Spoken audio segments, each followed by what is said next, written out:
Hi everybody, today is February 24th. This is the Search Buzz video recap. My name again is Barry Schwartz, and this is news I covered over the past week at the Search Engine Roundtable at saroundtable.com. Lots to discuss, so I'll go as quickly as possible.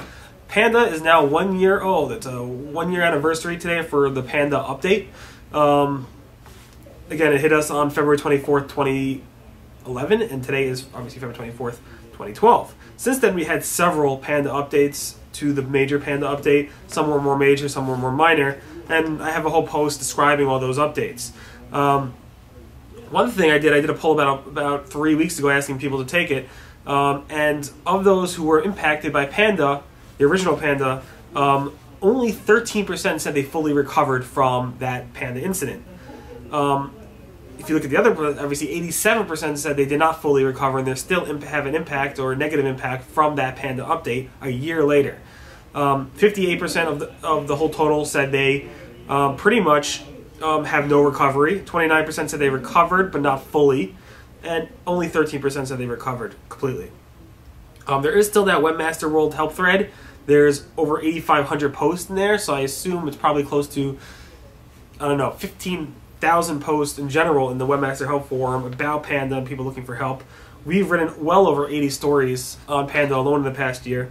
But I have to say, the search quality in the Google search results, how I assume, based on what I'm reading out there on the web, has drastically improved since the Panda update. So Google, I think what they set out with the Panda algorithm update, they accomplished in terms of search quality. But obviously SEOs probably do not feel too happy about it. Other big news is on the AdSense side, where AdSense is shutting down their hosted AdSense domain product. So if you use Google servers as a hosted domain name, where you park your domain names on Google and you have the AdSense for Domains product on there, Google is shutting that down. February 22nd, they can no longer use that product. March 21st, you will be able, if you are part of that product already, you will not be able to create new hosted domain names. On April 18th, the hosted domains will become inactive and no longer possible to earn from them. And on June 27th, the actual domains on the hosted domains will actually no longer work.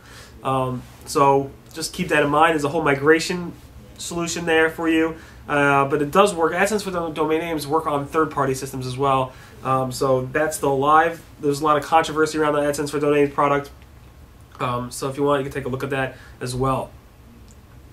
Talking about Google AdSense, they started releasing what is called simulated experiments, telling you, based on our experiments, we think you can make more money by doing X, Y, Z. And what Google's AdSense is doing is they're running these simulated experiments on your AdSense accounts by pretending to turn on images or whatever things that you're not doing currently.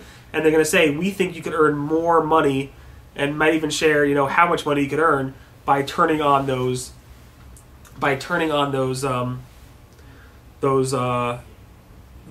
changes that Google recommends. And this is the first time really Google's running simulated experiments on specific accounts and giving specific advice as opposed to general advice for AdSense accounts. Google is now recommending that you should use a new what's called schema.org video markup. It's basically a rich snippet, but it's more of it's using the schema.org format, which is the video object format. And basically what it does is allow you to help Google figure out what your videos are about, show the thumbnail and the results, show the description, the URL, the source URL, and everything like that. And it's pretty cool. I'm going to hopefully implement it for our videos here as soon as possible. I'll get on my programmer to one of my programmers to do that ASAP. But if you want to learn more about it, we have a post about it on February 23rd. There's video help and everything. It's definitely one of the ways that I could actually implement to go ahead and improve our rich snippets for our videos. But at the same time, we still currently have our video sitemaps and MRSS feeds.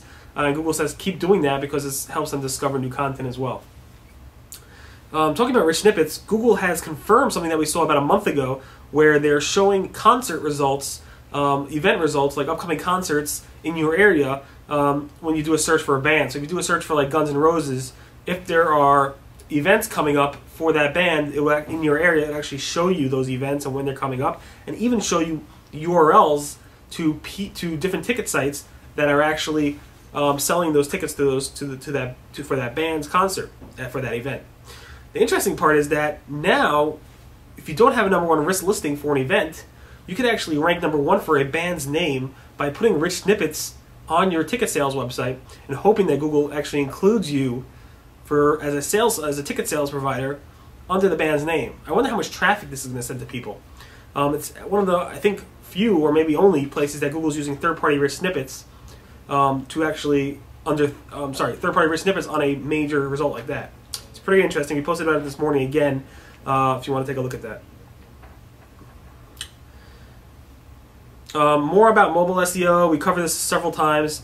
In short, John Mueller from Google went ahead and said an easy solution for people who want to make their sites mobile friendly as well as search engine friendly at the same time is to use one URL and just change the CSS style sheets so that it's a mobile template for that user. Again, there's big controversy over this. So you have a lot of comments on this post if you want to take a look at it. March 20th, SEOroundtable.com. I'm for the one URL approach unless you want to make specialized landing pages. But overall, I'm all for the one URL approach with the changing dynamic CSS style sheets based off of the user going to your website. AdSense is requiring mobile AdSense publishers to update their ad code by May 1st. I'm somewhat confused as to who actually do it. It seems like featured phones do not have to do any updates, but smartphone users who are placing ads on their website do. And basically Google's saying if you have an ad on a mobile site and it's a smartphone related site, you should no longer use the mobile content ad feature. You should actually use the regular ad and pick from the mobile banner option. So Google's trying to migrate those options, migrating mobile and desktop. Again, it's part of that confusion that I just talked about with the one single URL versus multiple. It's like, does Google want us to have separate websites? Does Google want us to have separate banners? We're not exactly sure. There's a lot of confusion going on in this area.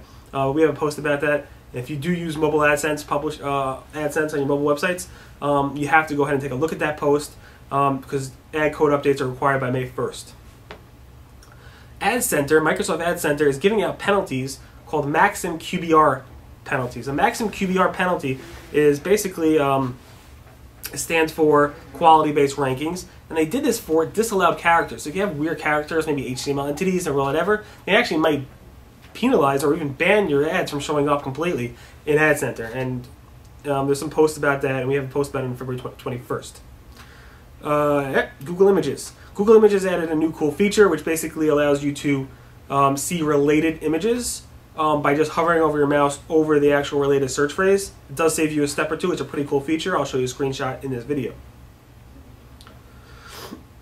An interesting change of Google Images, I wasn't sure, I never really noticed this myself, but if you do a search with safe search on strict, like a week ago for the term sex or nudity or other things like that, if it was on strict, it would actually say the word, let's say sex, has been flagged from the safe search filter, and you're not going to show you any results. And a lot of schools use that feature, forcing strict search on Google Images so that students couldn't actually, kids couldn't actually search for things like sex and nudity and stuff like that. For some reason, the word sex now, when you do a strict safe search, shows pictures, whereas a week ago it didn't. If you do porn, it doesn't show images, but for the word sex and nudity, which it didn't a week ago, it now does. I'm not sure if it was a bug or if Google changed their stance on what words are on that filter list. Scroogled has shut down. Scroogled is a website probably almost like a decade old or so, which basically scraped Google's search results illegally against their terms of service, but at the same time, they provided a way for people to search Google in a completely private and anonymous manner. The reason it actually went offline completely was because they were actually getting a DOS attack by somebody who I guess hates the owner, Daniel Brandt. Daniel Brandt is a well-known anti-Google activist who really doesn't like Google. He has a website called Scroogled. He had a website called Scroogled and also Google Watch. And there's a lot of controversy around him, his website, as well as stuff he does in terms of anti-Google. At the same time, it was a historic site. It was one of these sites that's been around for over a decade, like I said. And these sites are no longer active because of the DOS attack. Daniel Brandt also blames Google as well. But Google didn't prevent them from, Google never prevented him from operating his site, just throttled him a bit. Dilbert went after SEOs this week. The Dilbert cartoon basically says the SEO industry is corrupt and filled with weasels. I'll read you the cartoon and I'll post a picture of it as well. I hired a pantless weasel to do our search optimization. He'll help us game the system and corrupt the integrity of all internet search results for our industry. your new job title is accomplice. Basically, you hired him, you're doing something illegal, you're the accomplice. Anyway, it was interesting to see that. Most SEOs found it funny, some took offense to it. There was no Google logo for President's Day, but Bing had a great HTML5 homepage, flags waving in the background, ask.com and a nice theme, dog pile as well, but no theme or logo from Google or Yahoo. And Google had a special logo, I think,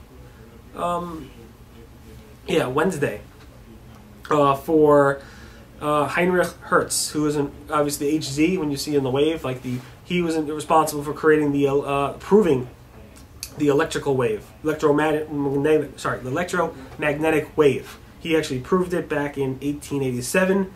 It was interesting because a bunch of threads actually said the wave Google put together was actually inaccurate in terms of the actual wave pattern. It wasn't an actual HZ, magnetic wave, but that's what people were saying.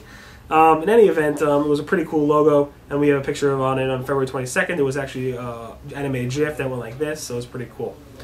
So that recaps the Search Buzz video recap. My name again is Barry Schwartz. This is search news we covered over at the Search Engine Roundtable at seroundtable.com. Thanks so much for listening. Have a great weekend, and we'll see you guys next week. Bye.